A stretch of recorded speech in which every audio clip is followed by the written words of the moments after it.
One of the first arguments that the president made today is that, and I'd like to just quote him here so we don't, stray into the realms of speculation and so on and so forth. Kenya is safely out of danger of debt distress and our economy is on a stable footing. But you're an entrepreneur, you're running businesses in this economy, you've been a former shadow finance minister. Do you agree with these claims? Well, I don't. I mean, it's not the first time that the president has said, the economy is now stable. We are no longer in. But the reality is, we've just had the CS, the Cabinet Secretary for Finance, about a week ago before Parliament. Yeah. And he said the opposite. He said the situation is bad. And they're struggling to pay salaries. They are struggling, as I know for a fact that we are now on December 12th. Some people got paid just a couple of days ago. Some departments like Judiciary and others. So I think, I think what the president specifically is referring to is the distress that was there with regard to the Eurobond loan of $2 billion, which I think through an arrangement with IMF and so forth, and he's got some sort of assurance that that will be covered. But I think we are not otherwise out of the debt trap in the sense that we are still borrowing significantly. In fact, and if you just look at in terms of debt service numbers, right, for this fiscal year, we have to pay about 1.8 trillion Kenyan shillings. Then it falls a little bit, partly because of the Eurobond redemption, right? 1.6 for the next fiscal year, 1.6 trillion for the next one, but it then jumps back up, right, to 1.8. And the thing that strikes me here is at a time when we've lost 70,000 jobs in the private sector in the year to November, we have this hollowing out of the effective revenue base. The tax base is being decimated. I mean, it's going to be a struggle to keep up with these debt service costs. I'm telling you. I think what the president seems to be counting on to a large extent is the support he'll get from IMF World Bank. That seems to be his main.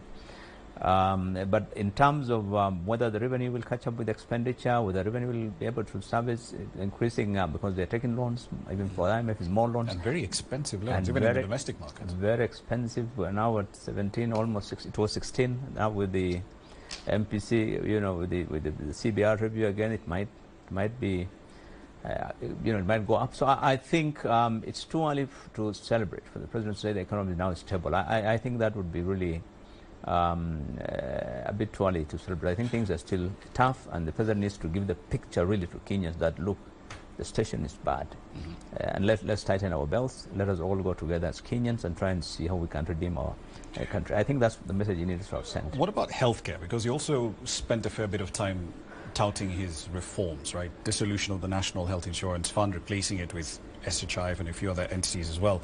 And he says that the state will pay for all vulnerable Kenyans who have no ability to pay. But this is a government that's running fiscal deficits close to 5%, the supply debt of at least 500 billion Kenyan shillings.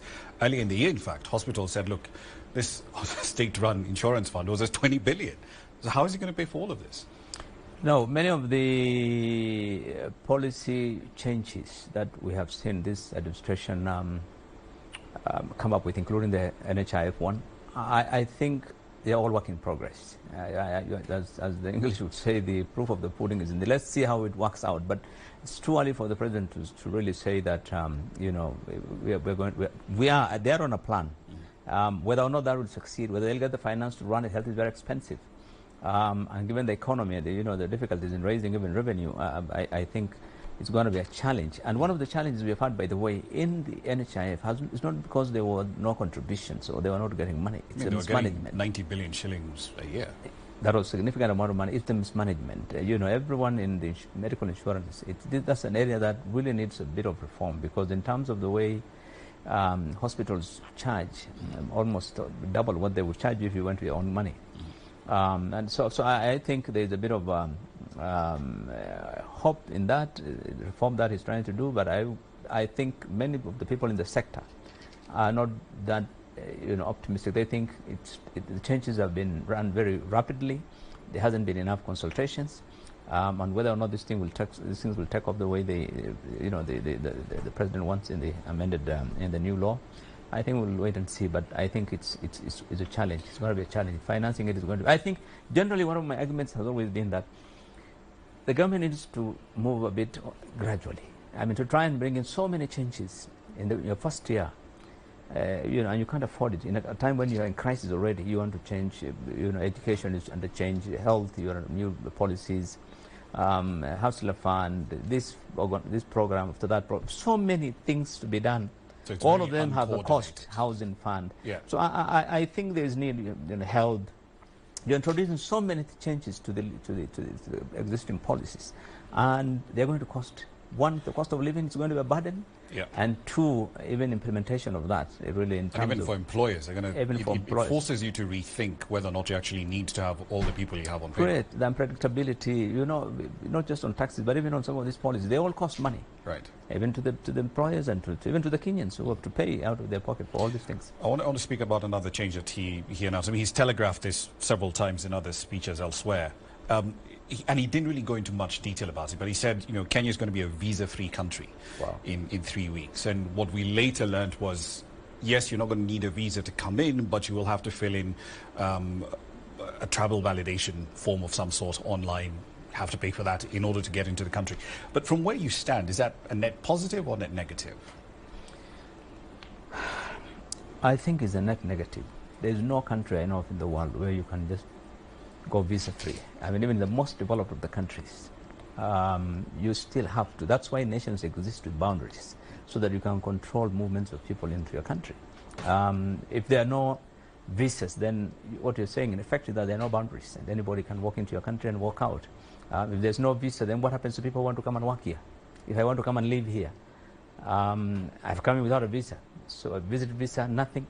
So what happens? I get a permit to work. Do you think it should have been gated instead to say, okay, we're visa-free to Africans, or we're visa-free to specific individuals within the CFTA? Would that have made more sense? I think the category of visa itself, if you would have said, look, visit tourist visa will be free for a maximum of 90 days or something like that. But I think to say the country will be visa-free, I think that would be a long shot, and I'm sure the details will be different when the immigration works out. I don't think that would be practical. Indeed, it's always the details always in the small print, aren't they? Yes. All right. I want to take the long view here with my last question for you, because adjusted for inflation in 2022, most Kenyan households, at least in the formal sector, were earning a lot less than they were 5 years earlier, and we've gone through a whole host of economic problems, right, that the country has to deal with. We've got a massive debt service costs, corruption and government waste still really hasn't been dealt with, not decisively. Tax policy has ramped up extremely aggressively to making employers rethink whether or not we actually need all these 2.9 million people on payroll. From where you stand, are we looking at another lost decade for East Africa's largest economy? Well, I think it depends on.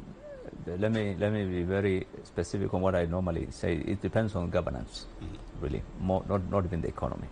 It depends on governance, because many of the challenges we have had in the economy in this country, it's all about governance. It's the way we place our priorities in terms of how to spend your money. It's about priorities. It's about dealing with corruption. That's why we are having this huge pending bills across the country that is incapacitating businesses and really making things difficult. So I think a lot depends not just on the economic policies that they have come up with and whether we will succeed, even with the help of IMF and all this, but I think it's about the governance, whether the president, for example, will be in a position to change things, the way things are done, the way we do business. Because you can't keep saying, we've made sacrifices, and yet you see the executive is just splurging money left and right. No, there is absolutely no change in terms of the way the government does its business. So it's living large, there's wastage, there's misplaced priorities. You can get away with murder. I mean, look, what happened to the power a couple of days ago is the third time in 3 months.